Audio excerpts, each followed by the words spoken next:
Mesdames et messieurs, bonjour. Aujourd'hui, ça va être une vidéo.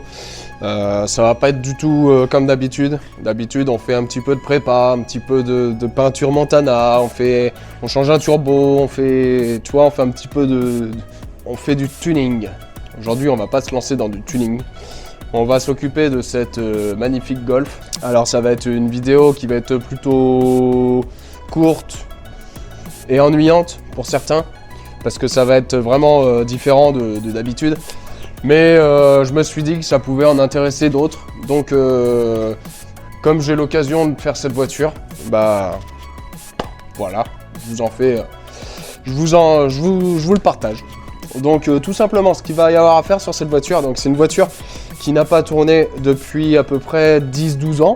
Elle a 118 000 km, c'est une Golf 2 75S, donc 1,6 litre et 175 chevaux carbu, c'est exactement le même que le 1,8 litre GU. Donc ce qui la différencie, que ce soit une S, c'est forcément c'est liseré ici.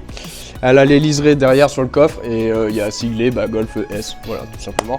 Donc là c'est une voiture qui actuellement démarre et roule. Alors il y a un check-up à faire parce que forcément ça fait 10-12 ans qu'elle n'a pas roulé. Donc là, moi, je te l'ai pas filmé, mais j'ai déjà fait la vidange, filtre à huile, j'ai changé les bougies, fil de bougie, tête d'allumeur et le doigt d'allumeur forcément. Donc tout ça, c'est des trucs qui sont quand même assez simples, donc je te l'ai pas filmé. En fait, cette vidéo, ça va être en gros un tuto pour faire sa courroie de distribution. Tu peux suivre attentivement pour reproduire la même chose chez toi. Allez go! Et ben c'est parti, on va sortir les outils.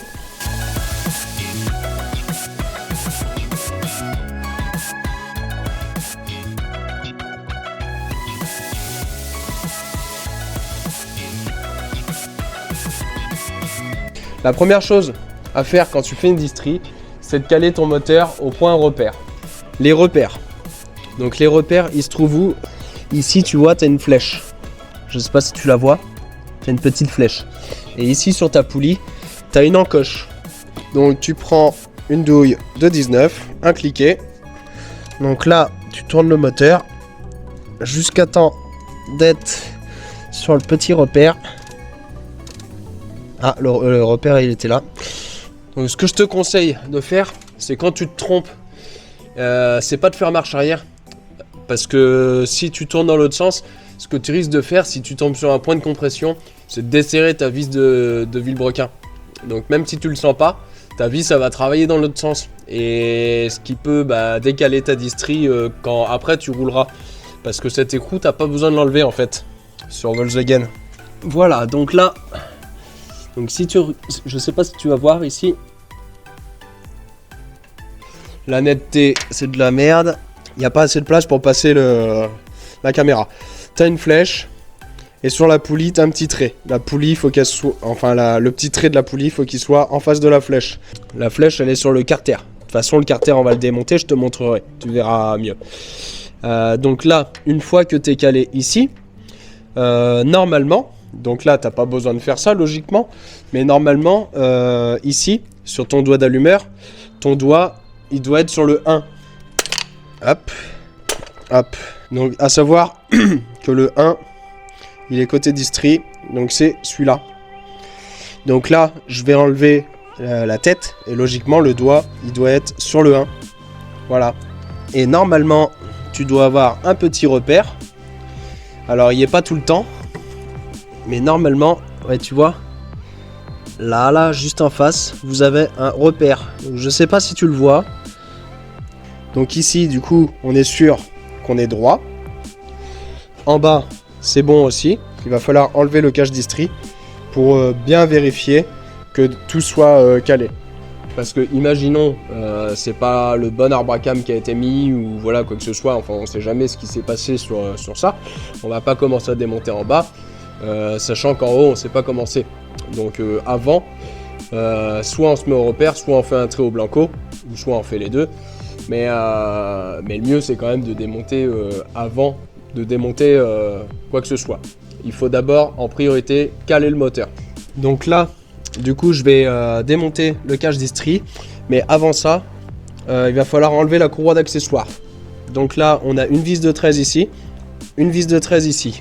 Et on a un cache ici à enlever, avec aussi une vis sûrement de 13 aussi. Donc ça, c'est un contre-écrou. Donc il n'y a pas besoin de le desserrer à fond. Juste, tu le desserres un tout petit peu comme ça. Hop, ça suffit. Bon, là, c'était déjà pas serré. Du coup, l'autre n'a pas l'air très serré non plus. Ce qu'on va faire, c'est qu'on va directement desserrer ça. Voilà. Donc là, en fait, c'est une espèce de molette. C'est ce qui sert à faire ton réglage de tension de courroie. Donc la courroie poubelle, on va la changer évidemment. Donc là, maintenant, tu as une vis de 10 ici, une vis de 10 ici, et une BTR ici. Vous me direz ce que vous en pensez du format tuto, si ça vous intéresse ou pas.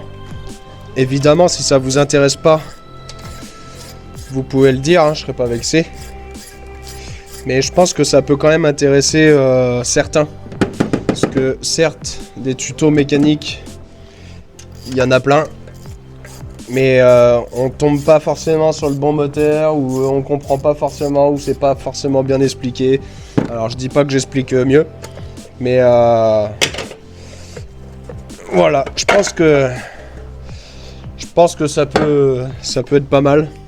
Le repère, c'est sur le plan de joint, ici. En gros, t'as un petit point qui est là, je sais pas si tu le vois.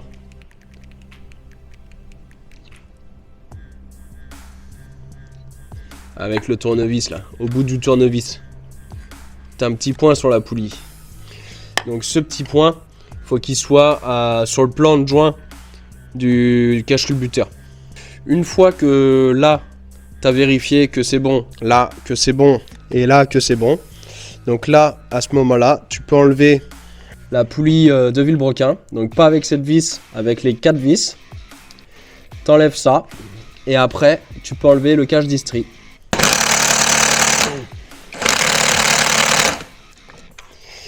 Ok. Bon, c'est un peu grippé. Je vais pas te filmer la galère de desserrer les vis. Donc je démonte tout ça. Et on se reprend après. Donc là, ça c'est la poulie de pompe à eau. Donc tu es obligé de l'enlever. Parce que de toute façon, d'une, on change la pompe à eau. De deux, tu as le cache distri. Ça passe comme ça. Donc si tu n'enlèves pas ta poulie, tu peux pas enlever ton cache. Donc regarde, si tu vois mieux, la petite flèche que je te parlais tout à l'heure, elle est là. Voilà. Sur ta poulie, tu as un petit trait ici. Donc ça, ce trait, en gros, faut qu'il soit devant la flèche. Tout simplement. Voilà, tu vois, faut que ça soit comme ça. Voilà, donc là, ce que j'ai fait, c'est que j'ai fait un repère, au cas où. Parce qu'en fait, celui-là, quand il est décalé, tu peux pas le voir qu'il est décalé si tu remets pas ton cache distri et la poulie, donc c'est chiant. Donc le mieux, c'est quand même de faire un calage sur celui-là. Comme ça, au moins, tu es sûr de ne pas être embêté. Et après, j'ai fait un petit trait ici, à là, et là, à là, pour être sûr. Voilà. Donc là, on va pouvoir redescendre la voiture.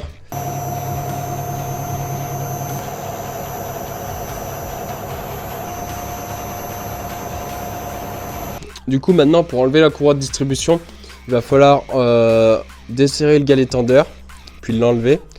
Donc ça doit être du 16, il me semble. Eh ben non, c'est du 17, raté. C'était bien serré. Ça fait 12 ans que n'a pas roulé cette bagnole. Voilà, donc là en gros, tu peux enlever ta distri en toute sécurité, il n'y a aucun souci. Hop, voilà.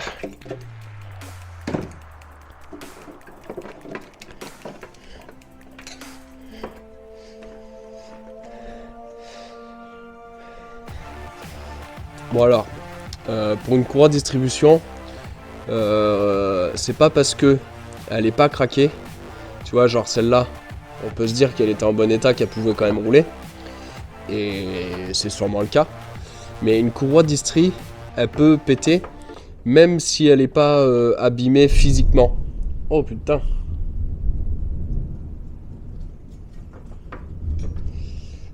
Il y a de l'orage sévère là. Je sais pas si vous avez entendu, ça fait un boom énorme.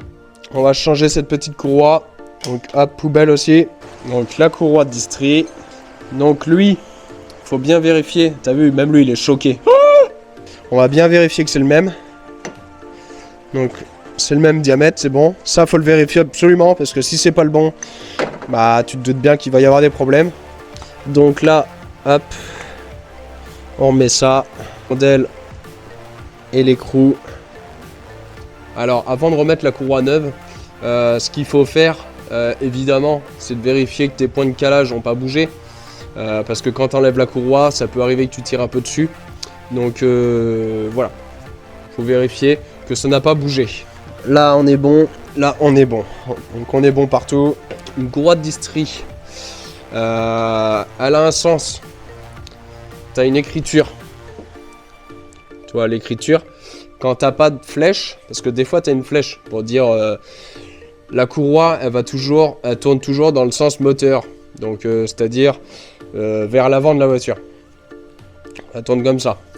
Donc l'écriture, faut qu'il soit côté extérieur de la distri. Donc en gros, faut que tu aies ton écriture lisible comme ça, vers toi. Que toi tu puisses la lire de l'extérieur de la voiture. Là sur celle-là t'en as pas. Mais des fois t'as des repères sur les poulies. Et du coup t'as des traits blancs aussi sur la courroie. Pour aligner ta courroie au repère. Pour être sûr que ça va pas bouger. Là t'en as pas. Quand la courroie est remise, il faut revérifier tes points de calage. Donc parce qu'en la mettant, ça a pu décaler en bas ou en haut. Donc là on voit bien que le petit point il est au niveau du plan de joint, donc c'est bon. J'ai marché sur le chien encore. T'as un point de calage aussi au niveau du volant moteur. Mais bon ça je m'en sers jamais.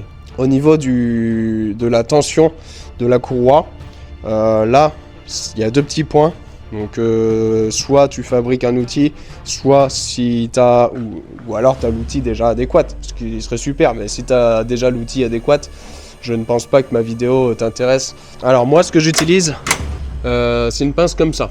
Donc là normalement à bec c'est plus simple, mais je ne l'ai pas trouvé.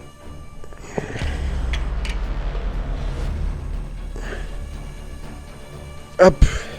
Donc là, une fois qu'on en est là, on refait un tour moteur, on fait même plus d'un tour, on fait 3-4 tours, enfin normalement c'est 2 tu vois, mais si t'es pas trop sûr de ton coup, t'en fais 3, 4, 10, 15, le nombre que tu veux, ça sera pas plus cher.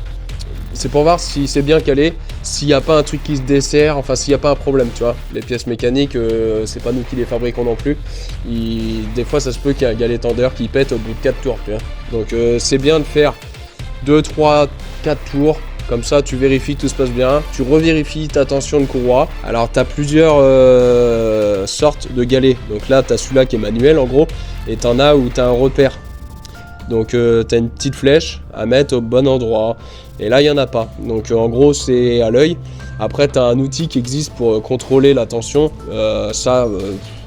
Voilà, on n'est pas non plus des ingénieurs. Hein. Pour moi...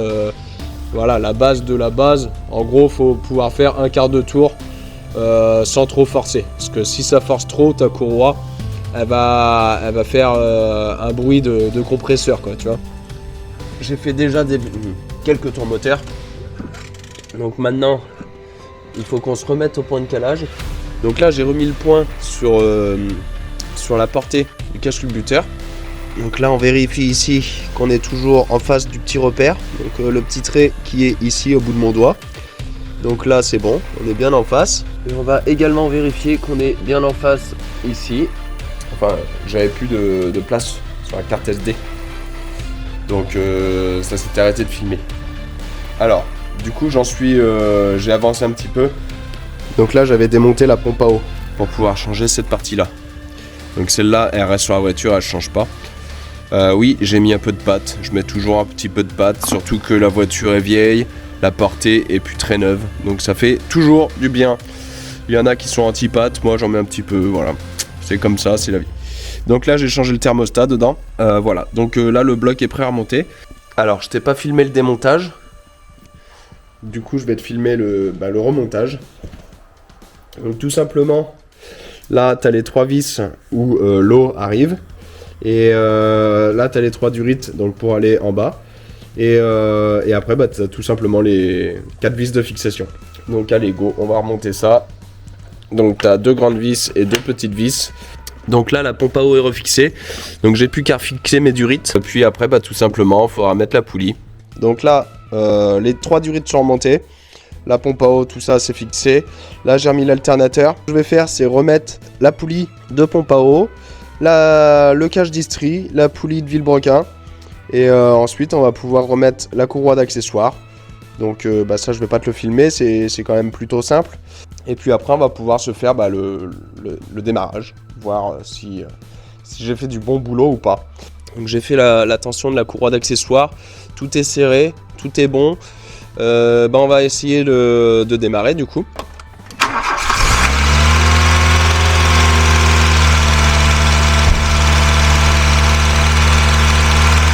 Le ralenti c'est pas trop ça, donc on va essayer de changer la semelle de carbu la prochaine fois. Et après bah, la cire qu'il y a dans le carbu, évidemment elle doit être bien dure, faudrait qu'elle chauffe un petit peu, peut-être que ça va revenir petit à petit.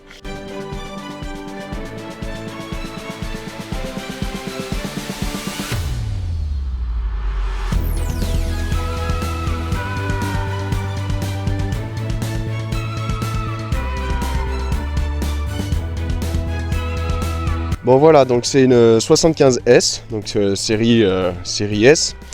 Donc les S, elles ont la particularité d'avoir ces traits là et les traits sur le côté. Voilà. Bon après niveau carrosserie, tu vois, ça présente bien. Bon elle est pas neuve non plus, hein, il faut pas t'attendre à une voiture neuve.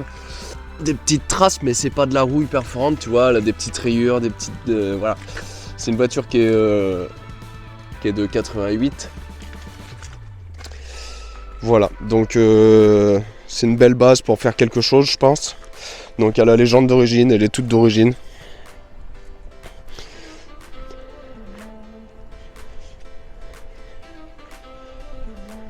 Voilà, donc ce côté-là, elle est un petit peu plus abîmée. Au niveau de la porte arrière droite, il y a des petits pets, voilà. Alors au niveau de l'intérieur, bon là elle est toujours pas, elle servait un petit peu de véhicule de stock, tu vois. Donc elle est toujours pas débarrassée, elle est telle quelle que quand elle est sortie du garage.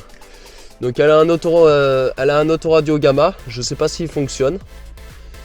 Elle a un range cassette. Donc après, donc c'est une boîte E. Elle a 118 000 km au compteur, donc après les sièges sont pas abîmés, ils sont pas mal, c'est propre, dans l'ensemble elle est propre, elle a les moquettes noires, voilà.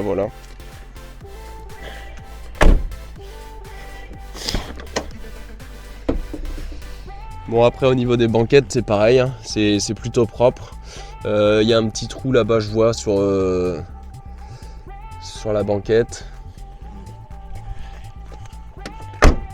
Approximativement un petit tour. Donc là c'est une voiture, il y a encore quelques petits trucs à faire. Après elle va passer le contrôle technique, il y aura le soufflet de cardan aussi à faire, il y aura 2-3 petites bricoles. Elle sera vendue en état de rouler, sans problème. Donc c'est pas une voiture à moi, c'est la voiture à un ami à moi. Donc c'est pas moi qui m'occupe de la vente etc. Donc si ça vous intéresse, n'hésitez pas à vous mettre un petit commentaire quand même sur la vidéo. C'est une voiture qui va être entre 3500 et 4000 je pense. Du coup nous on se revoit très bientôt pour la vidéo de la BM. Et puis après on va attaquer l'autre Golf 2. Puis n'hésite pas à mettre un petit commentaire, savoir ce que tu as pensé de cette vidéo, si tu as trouvé ça intéressant ou pas. Allez à plus, salut!